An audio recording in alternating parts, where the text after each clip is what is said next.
esteja convosco. Ele está no meio de nós. Proclamação do Evangelho de Jesus Cristo segundo Mateus. Glória a vós, Senhor.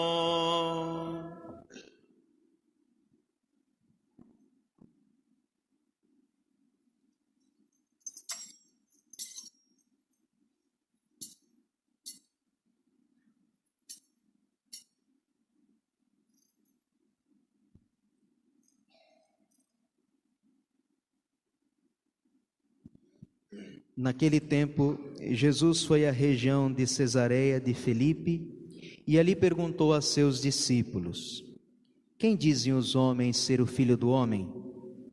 Eles responderam: alguns dizem que é João, outros que é Elias, outros ainda que é Jeremias ou outro dos profetas. Então Jesus lhes perguntou: e vós, quem dizeis que eu sou? Simão Pedro respondeu: tu és o Messias, o Filho do Deus vivo.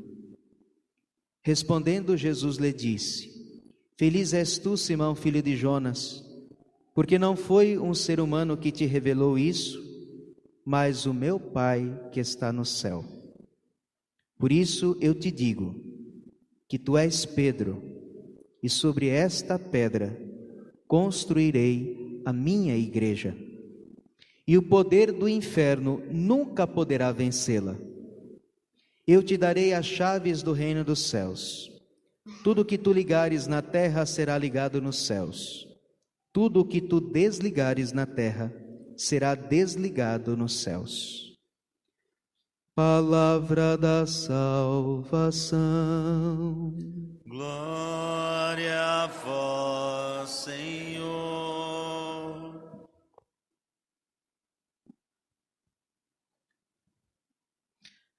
Caríssimos, celebramos a solenidade de São Pedro e São Paulo, como disse no início aqui no Brasil.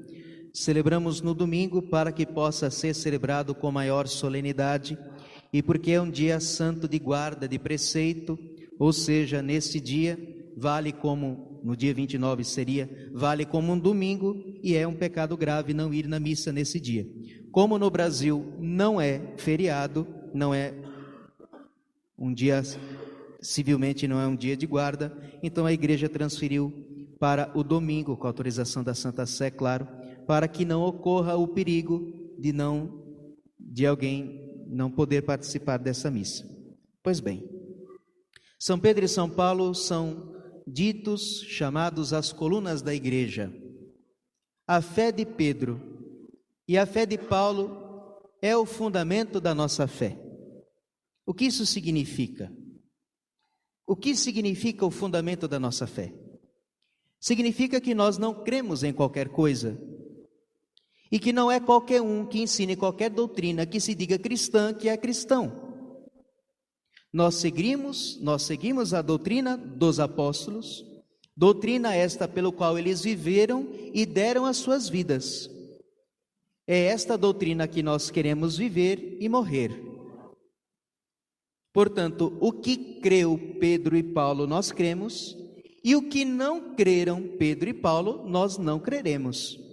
Porque se nós crermos em outra coisa, nós não estaremos sendo fiéis à doutrina dos apóstolos e, consequentemente, não estaremos sendo fiéis à doutrina de Cristo. Então vamos entender que pedra é essa, que rocha é esta que Cristo disse que vai fundar a sua igreja. Veja, Jesus pergunta, faz uma pergunta de ibope para saber se o pessoal está entendendo quem é Jesus. Aí ninguém acerta. O povo diz que é João Batista, que é Elias, que é não sei o quê, mas ninguém acerta. Ninguém fala o que Jesus é, o Messias. Então Jesus pergunta para os apóstolos, para saber o ibope dos apóstolos. Vocês estão aqui comigo todo dia? Vamos ver se vocês estão entendendo quem eu sou. Ninguém responde nada, a não ser Pedro.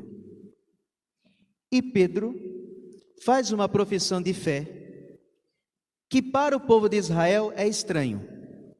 Parece que não, porque nós estamos habituados a ouvir isso.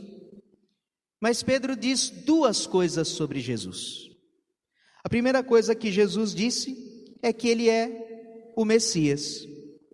Muito bem, é isso que o povo de Israel esperava, era isso que o povo de Israel cria, que veria um Messias da casa de Davi, que seria ao mesmo tempo um sacerdote, que seria ao mesmo tempo profeta e rei.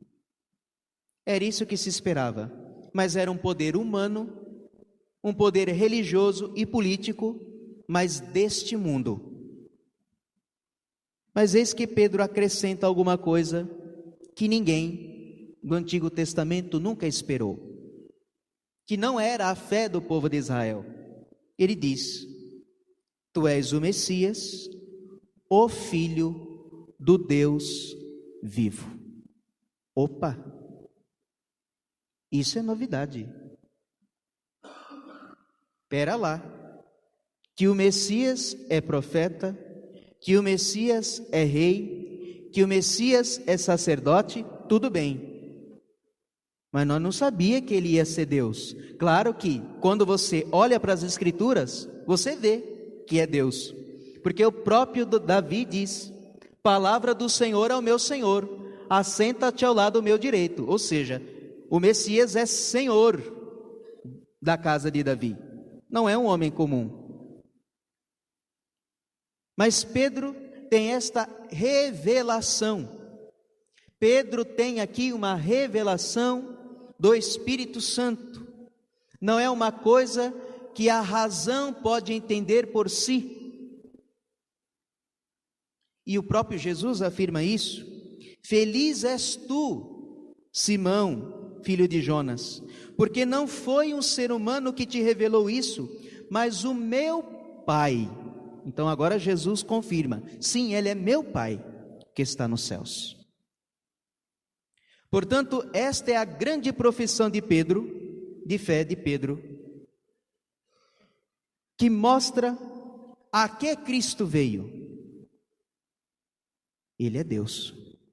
Porque as consequências disso é que Jesus é Deus. Dizer que Jesus é filho significa que ele é da mesma substância e natureza. Lembremos da missa da Santíssima Trindade, 3 pessoas num único Deus. E Jesus está revelando esta verdade. O Messias não é só um descendente de Davi, segundo a carne, sim, mas segundo Deus, é a segunda pessoa da Santíssima Trindade que se fez homem.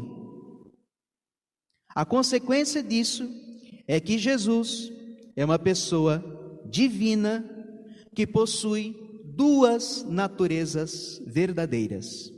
Jesus é verdadeiramente Deus e é verdadeiramente homem segundo a carne. Esta é a grande novidade do cristianismo, que nenhuma religião até hoje aceita. Isso é tão escandaloso que foi por isso que Jesus foi crucificado. Lembremos-nos que no Evangelho de João, no julgamento de Jesus, é isso que é alegado. Ele vai ser crucificado porque se faz ser igual a Deus. Ele se diz filho de Deus. Portanto, é um blasfemo e deve morrer. Foi por isso que os cristãos nos primeiros séculos morreram e foram perseguidos. Porque o mundo pagão era mais ou menos que nem hoje. Todo mundo poderia acreditar em qualquer palhaçada. Se dissesse que um rato era Deus, todo mundo tinha liberdade de culto. Mas, quando os cristãos começaram a dizer que Jesus é Deus, que é Filho de Deus, se encarnou, se fez homem na carne, morreu e ressuscitou para nos ressuscitar, opa, pera lá. Todo mundo pode acreditar em qualquer coisa, menos nisso. Porque a consequência é o seguinte: se Jesus é Deus, e é o Deus revelado, então eu não posso aceitar outro Deus. E naquelas circunstâncias, os imperadores se faziam Deus. E tinha que acender incenso para o imperador. E os cristãos diziam: é o seguinte, como chefe de Estado a gente te aceita, te respeita, obedece às leis, mas te adorar como Deus, não. Então não tem conversa, todo mundo morre.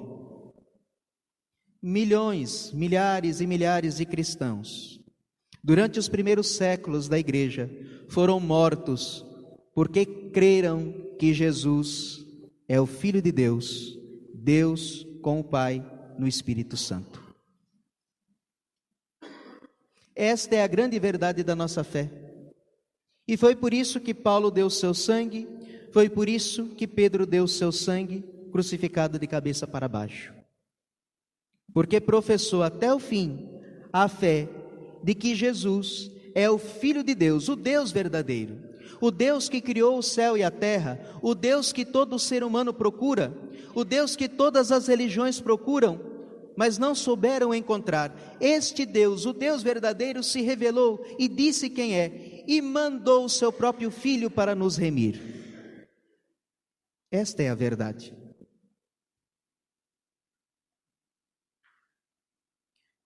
E essa verdade precisa ser reafirmada, eu disse na missa de ontem, porque não sei se é a má catequese ou se é a falta de pregação, mas na cabeça de muitos cristãos que vêm à missa piedosamente, isso não está claro ainda. Que dizer que Jesus é Filho de Deus é que Ele é Deus igual ao Pai. E que Jesus não é um profeta, Jesus não é um missionário da eternidade, Jesus é o próprio Deus. E se revelou para que seja amado e reconhecido por todos como único Deus verdadeiro. Eu contava ontem que uma pessoa que eu atendia numa outra cidade por aí,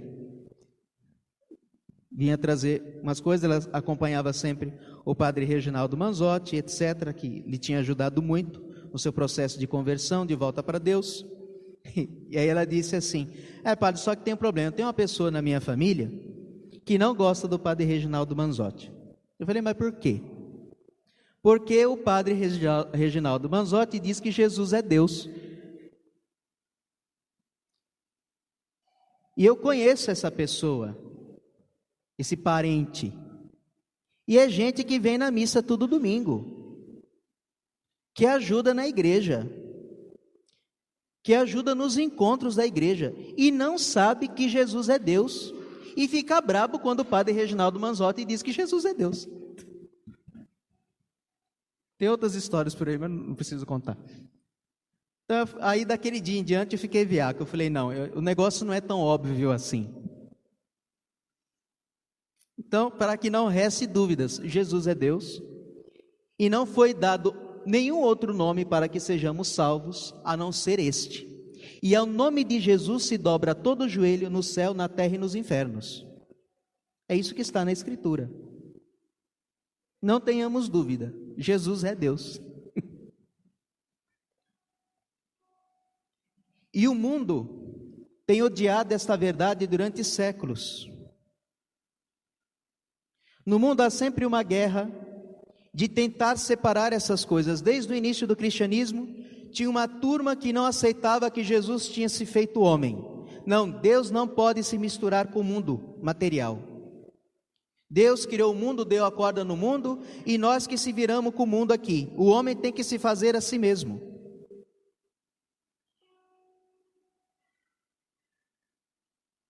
Só as coisas materiais. Deus não se envolve com o mundo. Deus não intervém na história. Deus não se encarnou coisa nenhuma. Então queria um Cristo espiritual, distante, lá longe, que não se envolve. Havia outros que queriam um Cristo simplesmente material. Ele não é filho de Deus, ele foi adotado por Deus, ele é uma criatura excelente, maior do que todas as criaturas, elevado acima até dos anjos, mas ele não é Deus. E esta guerra está vindo até os nossos tempos. Essa coisa de querer separar a humanidade da divindade, as coisas espirituais e as coisas materiais, como se uma coisa fosse contra a outra. Meus irmãos, foi Deus que criou e Deus viu que tudo era bom. Deus criou todas as coisas visíveis e invisíveis, as espirituais e as materiais. O pecado do homem prejudicou a comunhão dessas duas coisas, mas Cristo veio restaurar esta comunhão. Mas no mundo há sempre esta guerra. Ora, alguns querem ser espiritualistas demais e outros querem ser materialistas demais. A doutrina do materialismo, do positivismo, do iluminismo, que depois vai nas últimas consequências aparecer o marxismo, depois o socialismo, o comunismo, que são todas doutrinas materialistas, que dispensam a intervenção de Deus. É o homem que se faz, é o homem que se constrói, é nós que vamos construir um mundo novo por uma terra sem males. E a teologia da libertação botou esse discurso dentro da igreja. E o povo, ao invés de rezar, fica lutando por justiça social. E aí vem o espiritismo, dizer não, nada de social, nada de nada, nada de nada, o negócio é desencarnar, porque Deus odeia a carne, porque Deus odeia o mundo. Aí vem o budismo, e as pessoas estão atrás agora de todo tipo de filosofia oriental, de desencarnação, de desligamento com o corpo. Gente, os que estão desse lado estão errados e os que estão desse lado estão errados. Cristo uniu essas duas coisas. E no céu, nós estaremos de corpo e alma. Haverá um novo céu e uma nova terra. Haverá uma comunhão das coisas terrestres com as coisas espirituais. Deus não vai destruir as suas obras. Veja, é isso que diz São Paulo na sua carta aos Efésios, capítulo 1, versículo 9 e 10, diz assim: e assim ele nos deu a conhecer o mistério de seu plano e sua vontade, que propuseram em seu querer benevolente, na plenitude do tempo realizar, e aqui é que vem, o desígnio de em Cristo reunir todas as coisas, as da terra e as do céu. Nem materialismo e nem espiritualismo. São as duas coisas. Deus nos fez corpo, alma e espírito, e assim será sempre. A morte é temporal, mas ela vai acabar. Nós haveremos de ressuscitar, ou para a vida eterna ou para a morte eterna, mas o corpo, a alma e o espírito serão novamente reunidos, porque assim Deus fez e assim será para sempre. O mundo está mal, mas não é mal.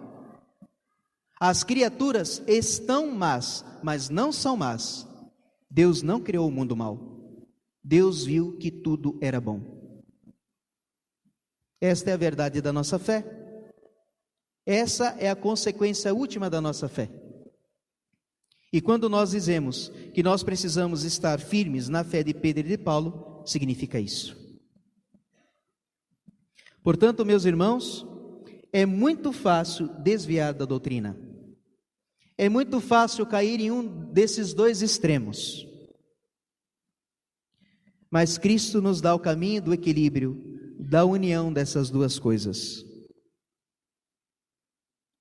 Porque Ele se fez homem na carne para elevar a nossa humanidade. Quando Jesus, depois de ressuscitado dos mortos, subiu aos céus, Ele levou a nossa humanidade para Deus. E já nele está reconciliado o céu e a terra, o mundo espiritual e o mundo material, as coisas visíveis e as coisas invisíveis. Em Cristo tudo isso é plenitude. E um dia, no dia da ressurreição, nós também viveremos essa comunhão em plenitude.